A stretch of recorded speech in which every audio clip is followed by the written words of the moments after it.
আপনি বাংলাদেশি, আপনি Bangladeshi. Voter card দেখান, ভোটার কার্ড দেখান, ভোটার কার্ড দেখান, ভোটার কার্ড। দাদা দাদা দাদা দাদা দাদা দাদা এইভাবে যদি কোনো গদি মিডিয়া কোনো বস্তিতে এসে ভোটার কার্ড দেখতে চাই, আধার কার্ড দেখতে চাই, আর যদি বলে তুমি বাংলাদেশি, তুমি ভারতীয়, উত্তম নাচাবেন সোজা কথায়। ওরা বেশিরভাগ ক্ষেত্রে মুসলিম বস্তিতে, যারা মুসলিমরা থাকে যেখানে, সেই সব বস্তিতে গিয়ে তুমি ভোটার কার্ড দেখাও। ওরা কি ইনভেস্টিগেশন অফিসার না প্রশাসনের লোক? কার ভোটার কার্ড আছে, কে ভারতীয়, কে বাংলাদেশি, তার দেখার অধিকার শুধুমাত্র প্রশাসনের রয়েছে। এই গদি মিডিয়ার সাংবাদিকদের অধিকার কে দিয়েছে? আপনারা নিজেদেরকে সাংবাদিক দাবি করেন কিভাবে, যেখানে একজন সাংবাদিক মানুষের বিপদের সময় পাশে থাকবে, সেই জায়গায় দাঁড়িয়ে যখন রাজ্য জুড়ে এসআইআর হচ্ছে, ওরা খুঁজেছে, ওরা বেরিয়ে পড়েছে বাংলাদেশি খুঁজতে। কোথায় ছিলেন বন্ধু এতদিন? যখন বর্ডারে দাঁড়িয়ে থাকুন, অনুপ্রবেশ কখন হচ্ছে দেখুন, সেখানে ধরুন। যে যারা বাংলায় দীর্ঘদিন বসবাস করছে, বাংলার স্থানীয় বাসিন্দা, বিভিন্ন কাজের সূত্রে কলকাতার বিভিন্ন বস্তিতে থাকে, কারো বাড়ি সুন্দরবন, কারো বাড়ি কাকদ্বীপ, কারো বাড়ি দার্জিলিং, বিভিন্ন জায়গায় থাকে, কলকাতায় এসে থাকে, আর তাদেরকে দেখেই বলছিল বাংলাদেশি। ভোটার কার্ড দেখাও।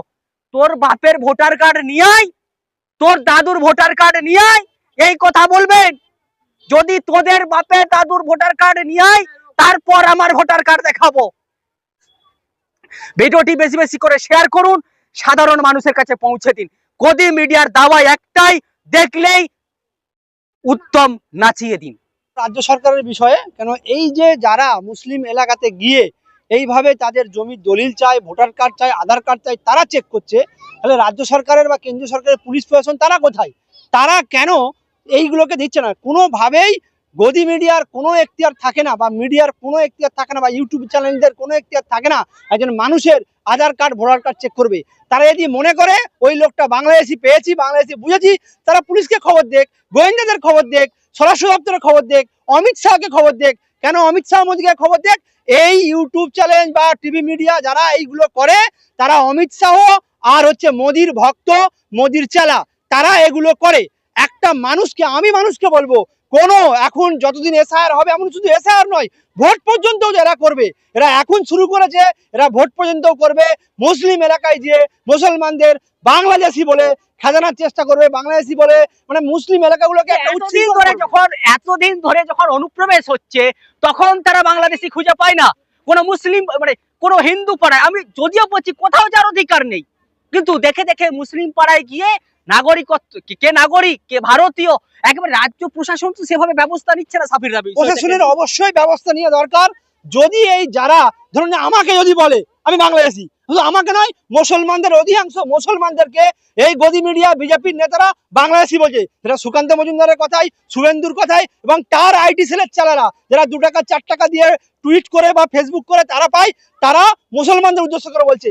আমি তাদেরকে বলছি, কারণ এখানে গদি মিডিয়ার আরেকজন বিখ্যাত বলে ময়ূক নিজে স্বীকার করেছে আমার বাবা বাংলাদেশ থেকে এসছে। শুভেন্দু অধিকারী সে বলেছে আমার মা বাংলাদেশ, বাংলাদেশ নয়, তখন পাকিস্তান ছিল। অধিকাংশ যারা মুসলিম বিদ্বেষ ছড়ায় তারা বাংলাদেশ পাকিস্তান থেকে এসেছে। আমি শুধু এটা বলবো, 2 বছর আগে পাথর প্রতিমায় একটা পরিবার বাংলাদেশ থেকে এসে ভোটার, আধার, প্যান কার্ড সবকিছু করে নিয়েছে। মুসলমানদের নাম খুঁজছে, মুসলমানদের 95% নেই। আমার যদি চায়, কেন মুসলমানরা টেনে মাসে আমরা কথা বললে বলে বাংলাদেশি। আমার দাদু 52 সালে প্রাইমারি স্কুলের মাস্টার ছিল, আমাদের গ্রামের হাই স্কুল আমার দাদু করেছে। হ্যাঁ, আমাদের জমির দলিল 70 এর আগে জমির দলিল আছে। অধিকাংশ 95%, 98% মুসলমানদের জমির দলিল স্বাধীনতার পরবর্তীতে আছে।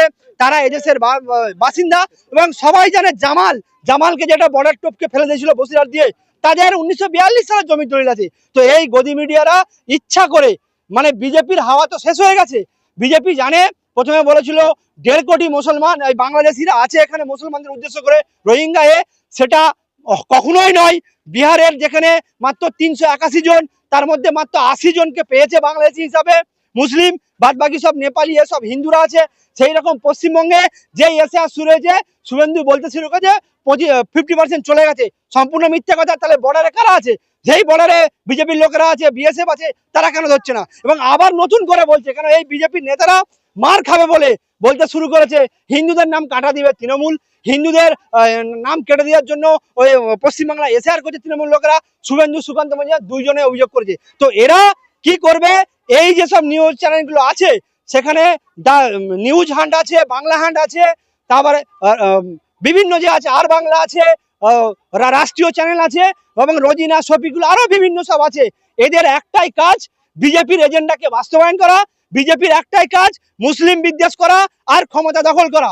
সেই জন্য এসআইআরও করছে, আর সেই জন্যই পশ্চিমবাংলায় বিভিন্ন জায়গায় গিয়ে তারা মুসলমানদের বাংলাদেশি বলে চাতাচ্ছে, বাংলাদেশি খুঁজছে। এবং জনসাধারণকে বলবো, যে সাংবাদিক যে বলবে তাকে আগে মেরে দেন, মেরে দিয়ে বলুন আপনি আমাকে বাংলাদেশি বললেন কেন, আপনি আমাকে প্রুফ করুন আমি বাংলাদেশি।